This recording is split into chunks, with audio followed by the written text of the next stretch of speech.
you feeling like weighed down and sluggish, and like maybe you got to like do some self-reflection on the purpose of why you're doing those things. I do tons of stuff. It's fun, like it's engaging. I love it. Like, you know, sometimes it's stressful, but like I'm not particularly worried about the outcome on a lot of stuff. You know, money's just going to make you more of what you are. Yeah. And so this is really like what we're really talking about is like become the Zen monk and like, oh, we're just going to renounce all passion, like, you know, Buddhism or Zen or something like that. I don't know that that's necessarily helpful. You know, like love, like that primary desire, that love is what impels the action. Like I said, the wisdom is what gives it its quality. Having lots of desire to help or serve, like that's having a strong might. You know, I think that's a blessing in a lot of ways, because you can do more good with it than if you're like, you know, you just renounce all the desire and like, you know, just then you're like, what are you actually actualizing? Yeah. You know, self-actualization, like, because, you know, we're kind of got Maslow's hierarchy of needs and like self-actualization at the top. And like, what's that actually mean? And so it's like, you know, if we look inside and it's like, what are we actualizing into existence? And why are we doing it? You know, you ask those two questions and if you're honest with yourself and you don't lie with yourself, you know, you can really dig in and like figure out what you're doing, why you're doing it, and you know, avoid these like midlife crisis questions and decisions, right? Yeah. And these burnout. Well, I mean, that's what's happening, right? It's like a midlife crisis because you don't know who you are, you don't know what you're doing or why you're doing it, and you don't feel intrinsically rewarded from it because it's probably not what you should be doing. Yeah. And you haven't like checked in with yourself to figure out what you need to do. Yeah. Like that's a terrible state to live in. Yeah, for sure. Spinning your wheels, working really hard and going nowhere.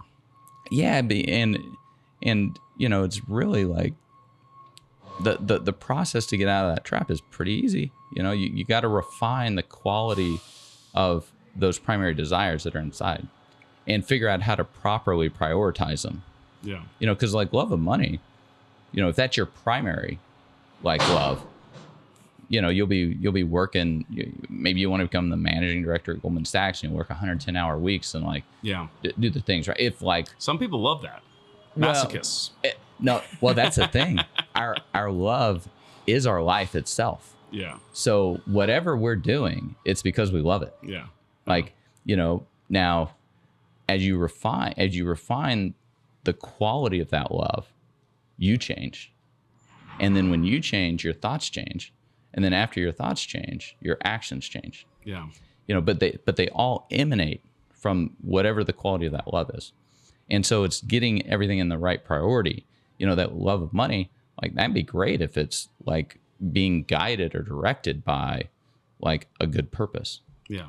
You know, so it's otherwise you might have this dragon flying around, like causing all types of trouble in your psyche.